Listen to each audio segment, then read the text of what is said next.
오늘 보실 하나님 말씀은 시편 96편 되겠습니다. 시편 96편 1절에서 9절 말씀까지 봉독해 올립니다. 시편 96편 1절에서 9절 말씀까지. 새 노래로 여호와께 노래하라. 온 땅이여 여호와께 노래할지어다. 여호와께 노래하여 그의 이름을 송축하며 그의 구원을 날마다 전파할지어다. 그의 영광을 백성들 가운데에 그의 기이한 행적을 만민 가운데에 선포할지어다. 여호와는 위대하시니 지극히 찬양할 것이요 모든 신들보다 경외할 것임이며 만국의 모든 신들은 우상들이지만 여호와께서는 하늘을 지으셨음이로다. 존귀와 위엄이 그의 앞에 있으며 능력과 아름다움이 그의 성소에 있도다. 만국의 족속들아 영광과 권능을 여호와께 돌릴지어다. 여호와께 돌릴지어다. 여호와의 이름에 합당한 영광을 그에게 돌릴지어다. 예물을 들고 그의 궁정에 들어갈지어다. 아름답고 거룩한 것으로 여호와께 예배할지어다. 온 땅이여 그 앞에서 떨지어다. 아멘. 오늘 말씀의 제목을 여호와께 예배할지어다 라고 제목을 삼았습니다. 예배에 대한 이야기이죠. 누구에게 예배합니까? 우리는 하나님께 예배합니다. 하나님은 누구입니까? 만유의 주이시고 만왕의 왕이시죠. 그분께 예배한다 할 적에 어떤 자세와 어떤 마음으로 나와야 될까요? 말하지 않아도 아시겠습니다. 과연 그러한 마음과 자세가 오늘 드리는 예배에서 반영되고 있는가 한번 반문해 봐야 되겠습니다. 왕정시대에 왕 앞에 나갈 적에는 언제든지 두렵고 떨리는 마음으로 나아가죠.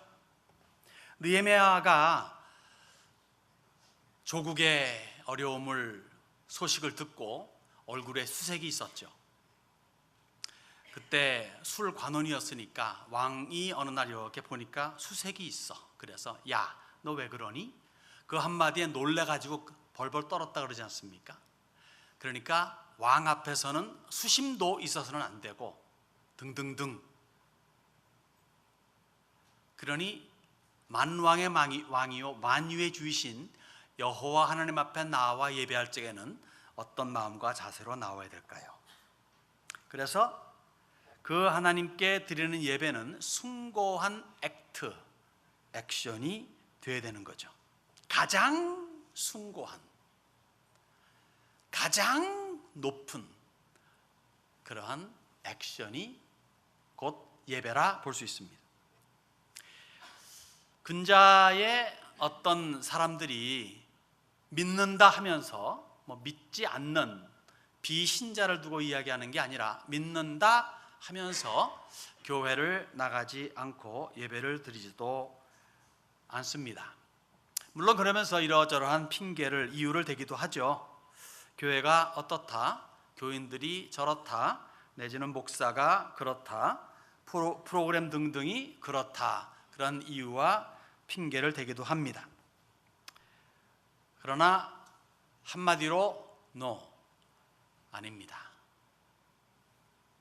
어떤 사람들은 그래서 비록 교회는 안 나가지만은 예배는 드린다 그래요. 꼴보기 싫은 사람들을 볼 필요도 없고 그래서 시험에 들지 않기 때문이라고 말하기도 합니다. 그럴싸하지만은 역시 그것도 아닙니다.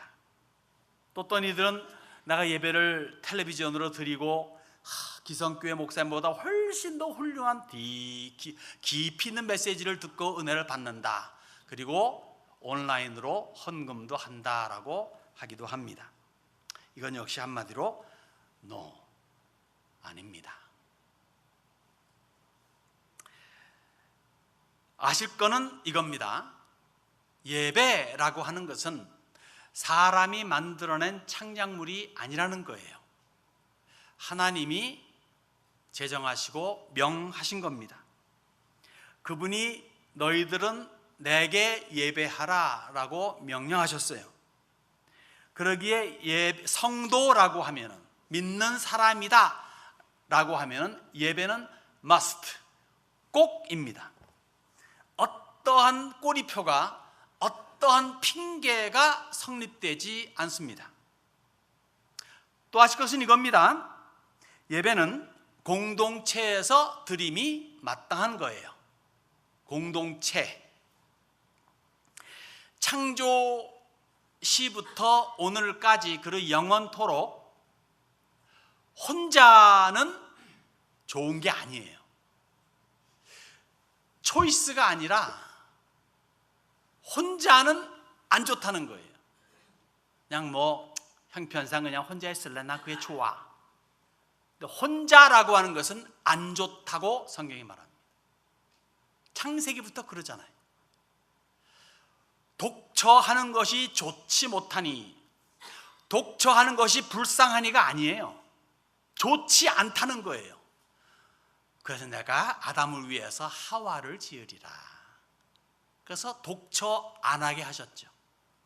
근자에는 혼술, 혼밥 해가지고 혼자 술 먹고 혼자 밥 먹고 하는 것에 대해서 이렇게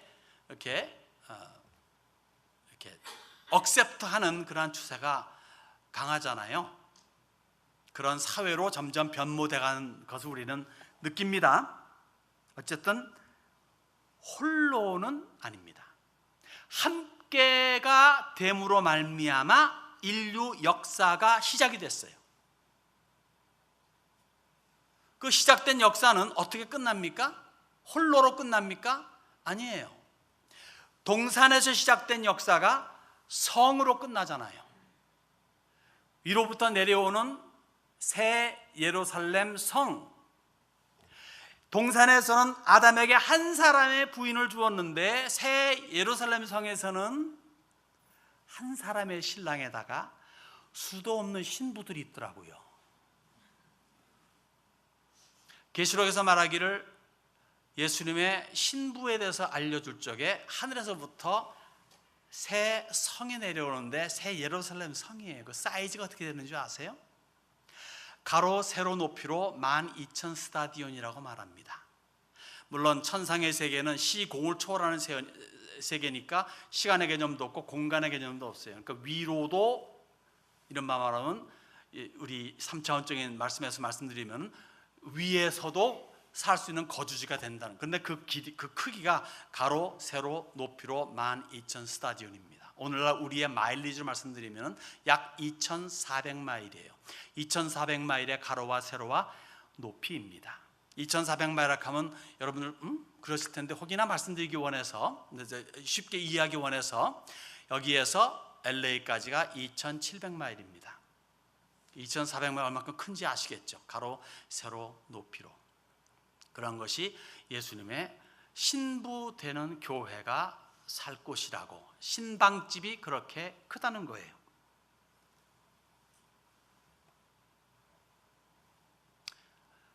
그러니까 인류 역사의 시작은 동산에서 끝은 동산이 아니라 큰 성에서 맞춰집니다. 그래서 홀로라는 개념은 아니에요. 혼자라는 개념은 안 좋다고 말합니다. 그래서 사람들이 고독사라는 게 있잖아요. 고독해서 죽는다는, 외로워서 죽는다는, 없어서 자기 처지가 불쌍해서 죽는 사람은 적어요. 고독해서 죽는 사람들은 많죠. 고독은 안 좋은 겁니다. 홀로는 안 좋은 거예요. 예배도 홀로는 안 좋은 겁니다. 자, 이렇게 보실래요? 하나님이 유일신 하나님이죠. 맞습니까? 근데 그 하나님 안에 뭐가 있습니까? 삼위가 있죠. 성부, 성자, 성령. 세 분이 한 분이 한 분이 세 분입니다. 그 세 분은 영원한 일치감 속에서 영원한 교제를 나누십니다. 떨어져 본 적도 떼어진 적도 없는 영원히 한 분이시고 영원히 세 분이십니다. 사람은 어떻습니까? 사람도 영육혼으로 이루어졌습니다. 우리 영혼과 육체가 어떻게 연결되는지 잘 몰라요. 그런데 한 가지 아는 건 뭐냐면요, 영혼이 잘못되면 육체도 잘못되더라고요. 함수관계는 잘 모릅니다. 육체가 아프고 괴로우면 영혼도 나름대로 불편해요. 아무튼 사람도 영육혼으로 이루어졌죠. 자, 우리 주님께서 말씀하실 적에 두세 사람이 모인 곳에 나도 있느니라. 한 사람만 있는 곳에 하나님이 없다는 건 아닙니다. 그러나 두세 사람 있는 건 나도 그들 중에 있다라고 하신 것은 모임의 중요성을 강조하는 거죠. 하나님의 사전에서 홀로라고 하는 개념은 사실 그렇게 좋은 게 아니에요. 그러니 예배에 있어서만큼은 더 말할 나위도 없겠습니다.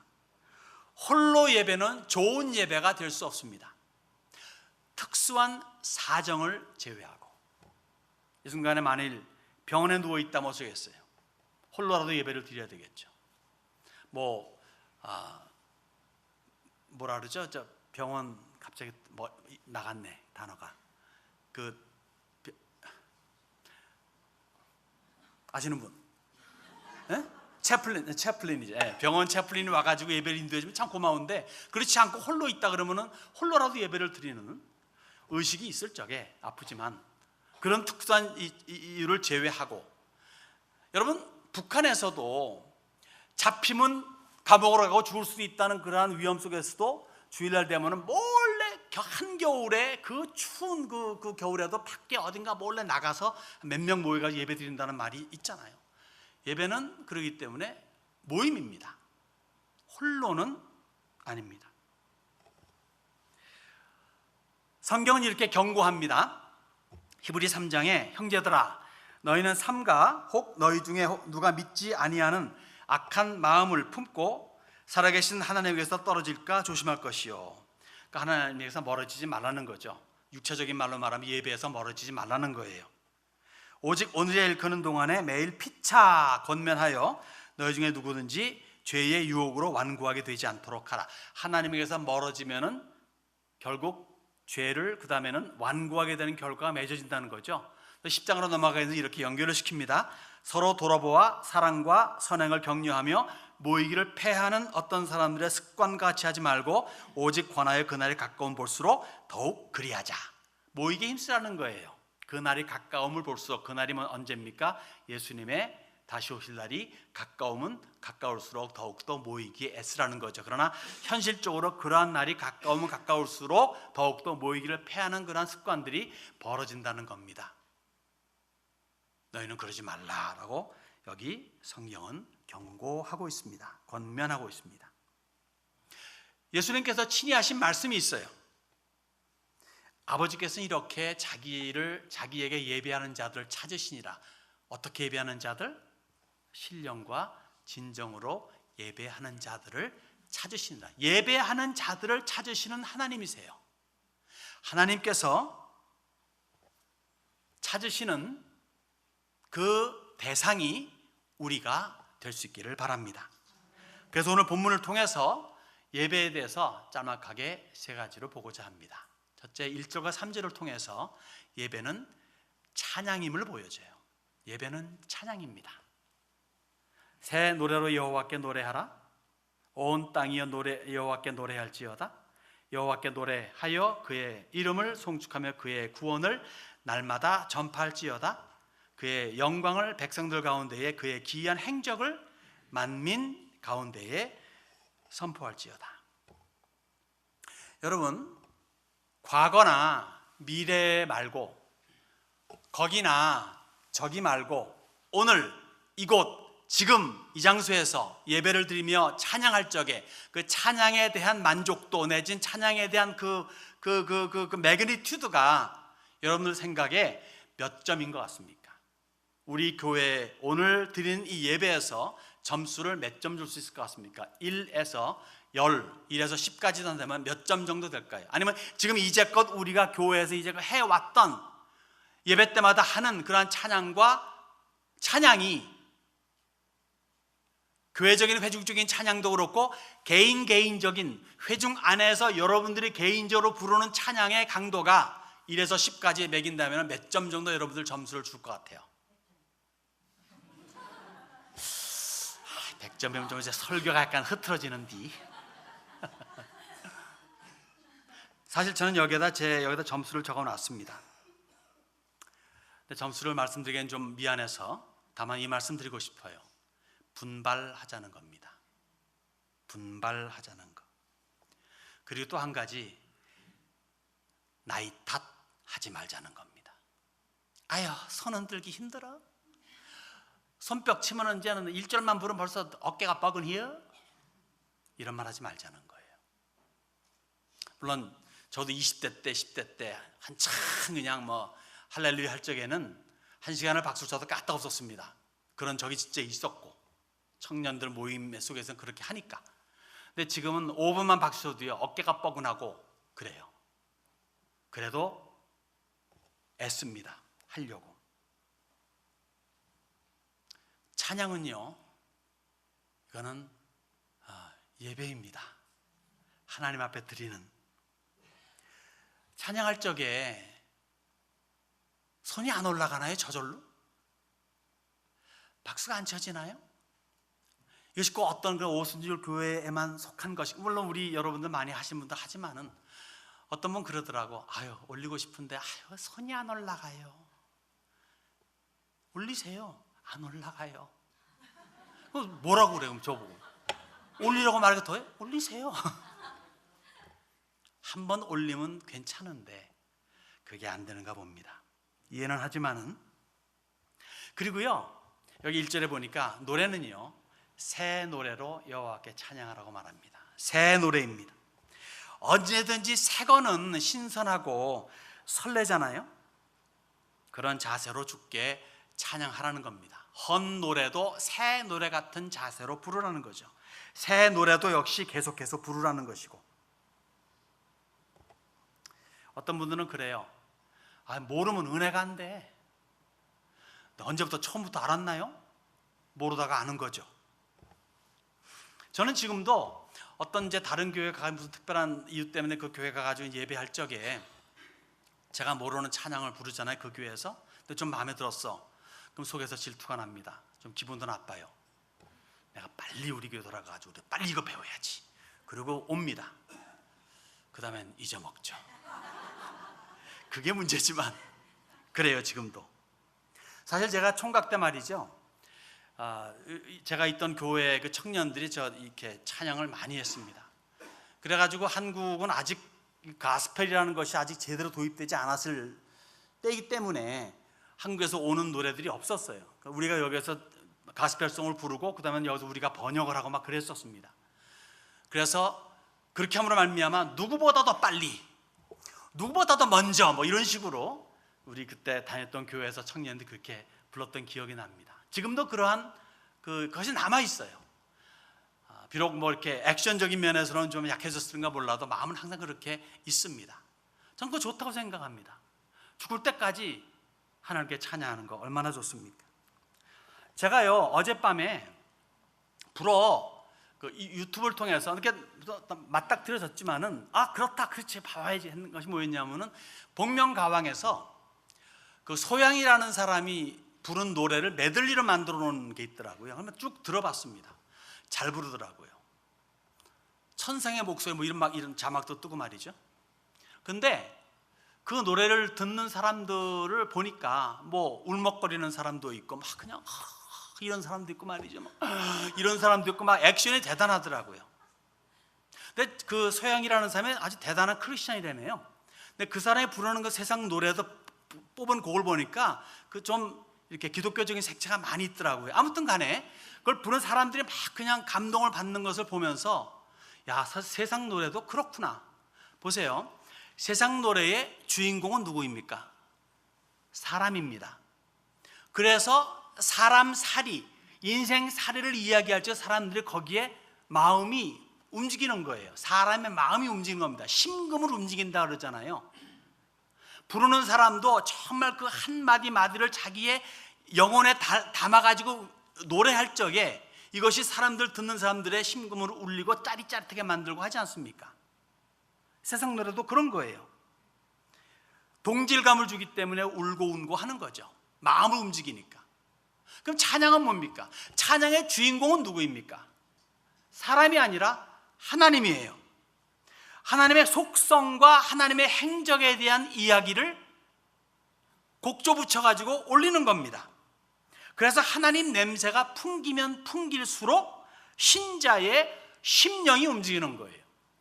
사람의 마음은 아니라 신자의 심령이 움직이는 거예요. 거기에 울고 웃는 거죠. 은혜를 느끼기 때문입니다. 이것이 우리가 부르는 찬양의 초점이에요. 찬양은 사람에게 향한 것이 아니라 사람의 마음을 향한 것이 아니라 하나님께 향한 것이고, 하나님에 대한 신앙을 가진 사람들의 심령이 그 올라가는 찬양 속에서 감동이 임하는 것이고, 하나님에 대한 감격이 임하는 것이죠. 그래서 찬양에서는 말이죠, 스스로나 사람들, 어떤 특정인들이 아닌, 즉 어느 인간이 아닌 주님의 이름이 호명되고 주님이 높임받아야 되는 거예요. 예수 그리스도께서 하신 그 일들이 알려지고, 예수 그리스도께서 우리를 위해서 베푸신 그 놀라운 구원의 역사가 외쳐져야 된다는 거죠. 주님께서 베푸시는 구원, 그런 것들을 감사하는 마음으로 노래해야 된다는 겁니다. 어떻게 이 구원이 이루어졌는가, 어떻게 신앙의 삶 속에 이 구원의 역사가 나타나고 있는가를 알리고, 그리고 올리고, 그 다음에 전파하는 거예요. 성도들 간에 이것이 서로 오가면서 감동이 되고 은혜가 되고 신앙의 고조가 이루어지는 것이지만은, 이것이 또한 전파되면서 믿지 않는 만민들, 여기 보니까 만민들에게 또한 알려져야 되는 거죠. 이것이 찬양입니다. 항상 노래가, 하나님을 향한 찬양이 마음에서부터 끊이지 않는 우리 세미안이 될 수 있기를 바랍니다. 찬양은 성도들이 마땅히 해야 될 의무요, 특권이요, 또한 책임입니다.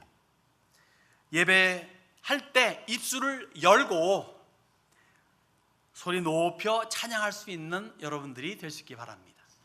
찬양할 때 주보 읽지 마세요. 찬양할 때 눈 감고 있지 마세요.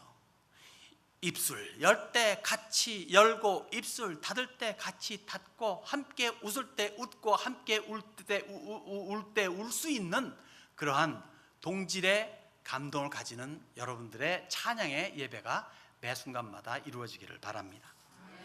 두 번째로, 예배는 영광을 주께 돌리는 겁니다. 4절로 7절의 말씀이 있습니다. 여호와는 위대하시니 지극히 찬양할 것이요 모든 신들보다 경외할 것이며, 만국의 모든 신들은 우상들이지만 여호와께서는 하늘을 지으셨음이로다.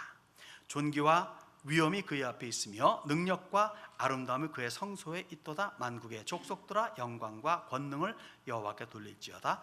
여호와께 돌릴지어다. 영광을 주님 앞에 돌리는 행위는 절대적인 행위입니다. 이건 상대적인 거 아니에요. 절대적인 행위입니다. 하나님은 이 부분에 있어서만큼 정말 민감하세요.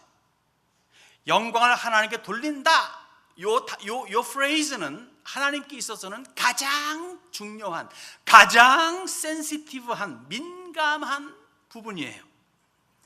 조금이라도 0.00001%라도 누군가가 하나님께 가야 될 영광을 가로챈다 그러면 하나님께서는 진노하십니다. 질투하십니다. 용납을 못하십니다. 나는 여호와라, 이는 내 이름이라. 나는 내 영광을 다른 자에게, 내 찬송을 우상에게 주지 아니하리라고 시편 42편이 이사야 42장이 말씀해 주고 있습니다. 절대로 하나님께 속한 영광은 다른 사람이 가로채면 0.01%도 가로채면 안 되는 거예요. 그 대표적인 예가 누군지 아세요? 모세입니다. 백성들이 생각해 보세요. 나이 80에 불륜 받아서 가기 싫다고 했는데 주님 명령하시니까 애국까지 내려가 가지고 고생 끝에 이스라엘 백성 끌고 나왔어요. 그러면 됐는데 40년을 광야 생활 하게끔 하셨는데 40년 광야 생활 동안에 그냥 하루같이 말썽 부리는 게 이스라엘 백성들이에요. 내가 이 사람들을 배했습니까? 내가 여기서 낳았습니까? 주님 이제 나 좀 걷어가 주세요. 안 돼, 너 40년 더 있어야 돼. 40년 또 있었어요. 계속적으로 반항하고 불평하는 원망 무리들을 그냥 끝까지 이끌고 갔어요. 40년 마지막 때 가가지고 또 이스라엘 백성들이 또 원망하는 거예요. 먹을 물이 없다, 이물 안 좋다. 그래가지고 에이씨 기도하니까 하나님께서 저 반석을 가리켜서 물 내게 하라. 예. 그런 다음에 이스라엘 백성을 보니까 너무 열나가지고 반석을 딱딱 치면서 내가 너희를 위해 물을 내랴. 물이 확 나왔어. 그래가지고 다 먹었어요. 그 됐구나 했더니 하나님께서 진노하셨잖아요. 너 내 영광을 나타내지 않냐고 네 멋대로 했냐? 너 가나안 못 가. 전 이게 지금도 저는 섭섭해. 제가 모세도 아닌데도 그렇게 진짜 속되면 요새 말로 개고생했는데, 도구 고생했는데 못 들어가잖아요. 그래서 모세가 나중에 애걸복걸합니다. 하나님 한 번만이라도 들어가게 해줘. 한 번만 하면 뭐라 말씀하십니까? 더 이상 물어보지만 나한테. 끝났습니다. 하나님의 영광을 본의 아니게 가로채는 일이 있어도 하나님 그렇게 열내시는 하나님이십니다. 10계명의 첫 두 계명이 뭡니까? 첫째는 나 외에 다른 신을 내 앞에 두지 말지니라. 두 번째는 우상을 만들지 말라 그러잖아요. 그 이유를 뭐라고 말합니까? 이렇게 말합니다.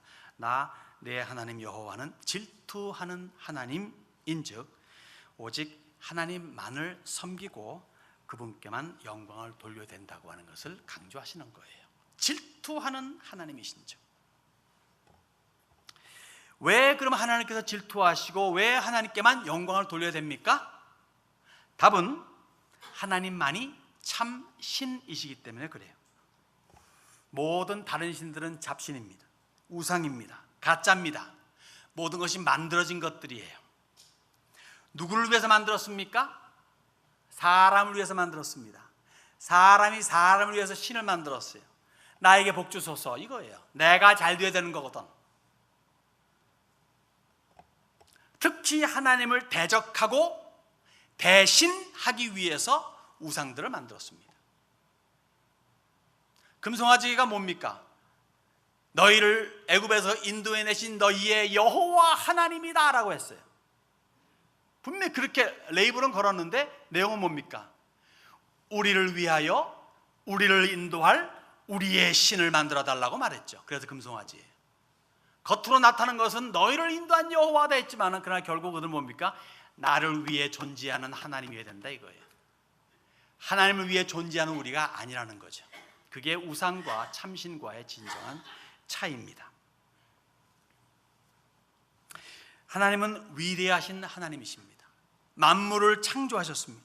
그래서 위엄과 능력과 아름다움이 충만하세요. 그래서 하나님이 만드신 모든 피조의 세계는 하나님께 영광과 권능을 돌리는 것이 마땅합니다. 하나님을 하나님으로 인정하는 것, 하나님께 순종하는 것, 하나님께서 주신 진리의 말씀에 순종하는 것, 이게 하나님께 영광을 돌리는 거예요. 뭐가 영광을 돌리는 겁니까? 할 적에 답은 간단해요. 하나님을 인정하라 이거예요. 그리고 그분께서 내려주신 말씀에 따라 살아가라 이거예요. 이게 하나님께 영광을 돌리는 행위라는 겁니다.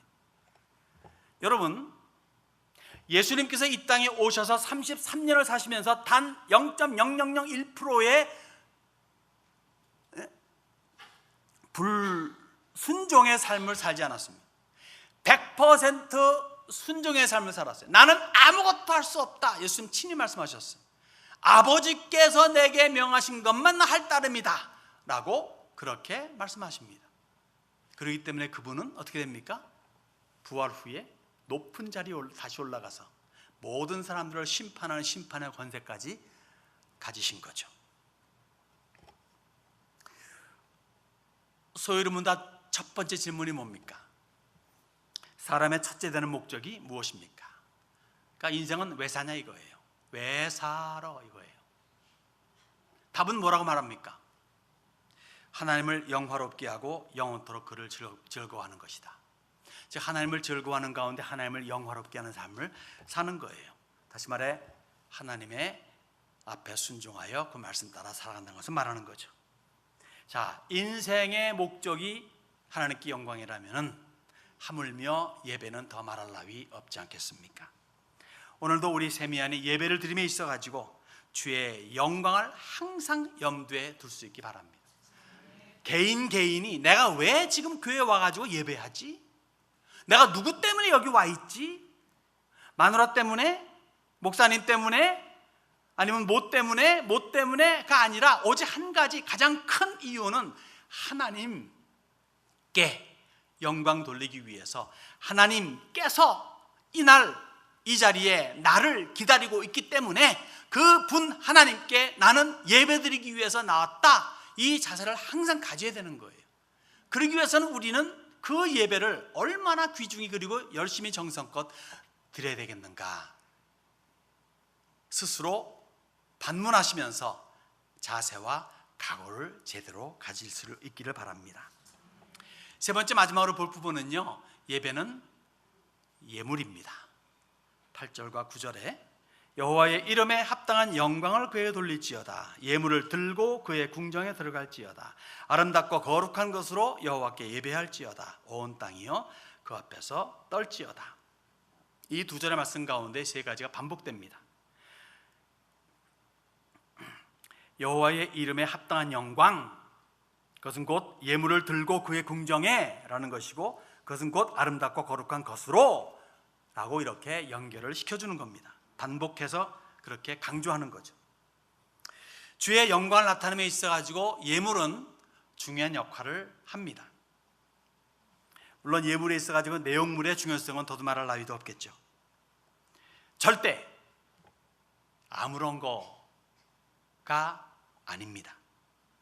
걸 맞아야 돼요. 예배에 걸 맞아야 돼요. 걸 맞는 게 뭘까요? 이 본문은 말합니다. 아름답고 거룩한 것이라고 말합니다. 아름답고 거룩한 것이 예물에 걸맞는 거래요. 그럼 아름답고 거룩한 것이 뭘까요? 아무래도 하나님이 원하시는 것이 무엇인지를 아는 것이 중요하지 않겠습니까? 하나님이 원하는 게 뭘까? 여러분, 아름답고 거룩하다는 그 정의가 뭡니까? 어디에서 그 정의가 나옵니까? 뭐가 아름다운 거예요? 뭐가 거룩한 거예요?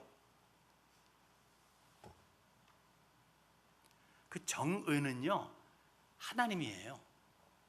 사람의 잣대에서, 사람의 기준에서 야 저거 아름답다, 와 저거 예쁘다, 그건 아닙니다. 하나님께서 아름답다 하시는 것이 아름다운 것이고, 하나님께서 거룩하다는 것이 거룩한 거예요. 어떤 부류의 사람들에게 있어서는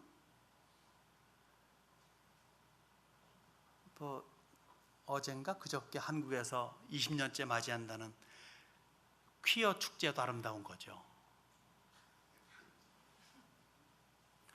절대 그럴 수 없습니다. 퀴어 축제 뭔지 아세요? LGBTQ 그건 아세요? 네, 한국이 20년째래. 와, 제가 그거를 다음 주 아마 칼럼에 써놨으니 그때 읽어보시기 바라고. 아무튼 하나님께서 아름답다 하시는 것이 아름다운 것이고, 하나님께서 거룩하다 하신 것이 거룩한 겁니다. 그러면 아름답고 거룩한 것이 무엇일까? 구약에서 볼 수 있습니다. 구약 개념에서 하나님께 나아가는 자들은 항상 제사라는 개념으로 나가잖아요. 제사에 나아가는 제물들은 어떤 것이어야 되죠? 흠없고 깨끗한 것이어야만 됐습니다. 그것이 기본이에요.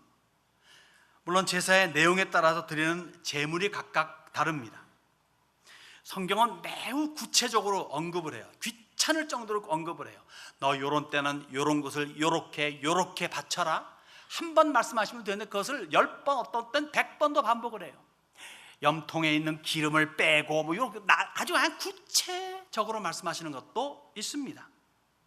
번제를 드릴 때는, 소제를 드릴 때는, 화목제를 드릴 때는, 속죄제를 드릴 때는, 속건제를 드릴 때는, 서원제를 드릴 때는, 내지는 위임제를 드릴 때는 말씀하시고, 화제로, 소제로, 요제로 뭐 이런 등등 뭐죠 이렇게 뭡니까 그런 제로 그 방법 따라 다 다르게 아주 구체적으로 말씀하세요. 일일이 말씀드릴 수는 없지만 여기에 공통된 게 하나 있습니다. 뭡니까? 최고의 정성과 최상의 것으로 드리라는 거예요. 그리고 종종 첫 것이어야 됩니다. 그러니까 한마디로 말씀드리면 내가 가지고 있는 것 중에 가장 가치 있는 것을 가장 예의 바른 방법으로 드리라는 거죠. 오늘의 예배도 그래야 된다 믿습니다. 최고의 것을 드리는 거예요. 바울은 기막힌 발언을 합니다. 너희 몸을 하나님이 기뻐하시는 산 제물로, 거룩한 산 제물로 드리라. 이는 너희가 드릴 영적 예배니라. 몸을 그랬어요. 마음만 가는 거 아니에요. 마음은 원이로 돼 오늘 몸이 좀 불편해서 그냥 침대에 누워 있겠다, 이거 아닙니다. 몸이 가는 거예요. 몸이 가가지고 예배하는 거예요.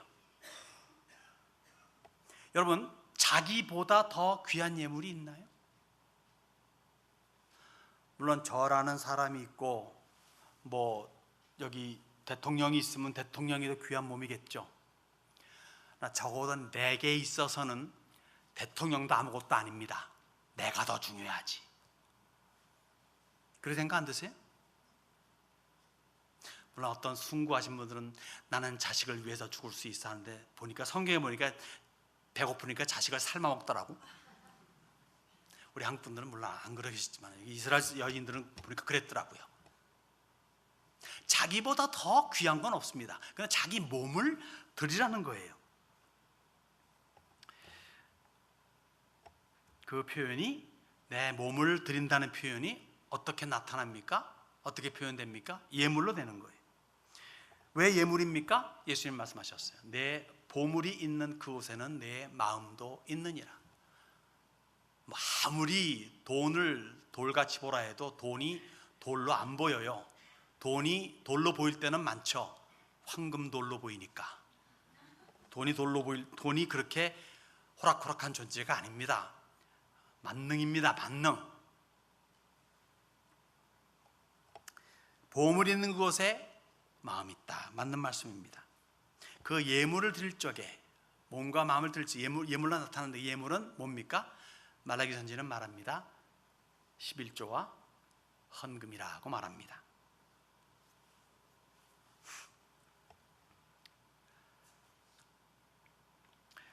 강조하지만요, 11조라고 하는 것은 최저입니다. 우리가 하나님 앞에 드리는 마음의 표현, 예물을 드릴 적에 11조는 최저입니다. 이런 기본을 제대로 갖추지 않은 유대인들에게 주님께서는 뭐라고 꾸짖습니까? 말라기서에 야, 이 도둑놈들아 라고 말씀하셨어요. 너 어떻게 하나님 걸 도둑질할 수 있니? 라고 주님께서 말씀하십니다. 그러면서 제대로 할 것을 명령하시죠. 근데 제대로 해라라고 했는데, 제대로 하면은 그럼 그걸로 끝나잖아요. 이제 도둑질 안 하게 된 거니까, 당연한 거니까. 언제 미국 IRS에서 텍스 안 냈는데 텍스 안 낸 벌금 묻히잖아요. 그 벌금까지 내고 이제 내잖아요. 그러면 냈다고 칭찬해 줍니까? 안 하잖아요. 근데 하나님께서는 야, 이 도둑놈들아 했는데 내니까 내면 어떻게 된다 그랬어요. 읽어보실래요? 다 같이 시작. 너희의 온전한 11조를 좀 같이 크게 읽죠. 시작. 너희의 온전한 11조를 창고에 들여 나의 집에 양식 있게 하고 그것으로 나를 시험하여 내가 하늘문을 열고 너희에게 복을 쌓을 것이 없도록 붙지 아니하나 보라. 꾸짖음 다음에, 야, 이 도둑놈들아 꾸짖은 다음에 하니까 좋아가지고 하나님께서 복 주신대. 그러니까 이 세상에 존재하는 IRS보다 훨씬 더 좋으신 분이 하나님이십니다. 도둑질하다가 그거 스탑했더니만은 또 복 주신대. 복이 쌓을 것이 없도록 주신대요. 사실 우리 세미학교에는 11조를 굉장히 잘 하시는 분들입니다. 제가 매주마다 누가 얼마 냈냐라고 물어보진 않고, 하지만 느낌상으로 그래요. 대부분들 다 잘하십니다. 헌금도 잘 내시고 봉사도 잘하십니다. 꼭 교회로 내는 것뿐만이 아니라 사이드로 나가는 것들도 아주 아낌없이 잘들 주시는 분들이에요. 혹시나 이 자리에 이런 대다수의 여러분들이 함께 가는 이 자리에 그렇지 못한 분들이 계시다면 오늘의 말씀으로 도전받기를 원합니다. 모두가 상 받는데 거기에 소수의 몇 사람들이 안 했기 때문에 그 상에서 빠지는 우가 없기를 바라는 생각입니다. 기복주의 태도가 아니라 구원과 영생과 천국의 확신으로 인한 무한 감사가 동기가 되어 가지고 조건 없는 최고의 것으로 정성된 마음으로 하나님께 바칠 줄 아는 예배자가 우리 세미안이 되야 될 줄로 믿습니다. 말씀 마치겠습니다. 주님을 찬양하는 소리가 드높은 세미안의 예배가 되기를 소원합니다. 사람이 아닌 언제든지 하나님이 주인공이 되어서 주님의 임재가 있는, 그래서 성삼위 하나님께 영광을 돌리는 예배가 진행되기를 소원합니다. 그러기 위해 먼저 자신을 주께 드리고, 그리고 예물을 드리되 최고의 것과 정성으로 드림으로 말미암아 예배의 아름다움을 장식하는 세미안의 매 순간의 예배가 되기를 간절히 소원합니다.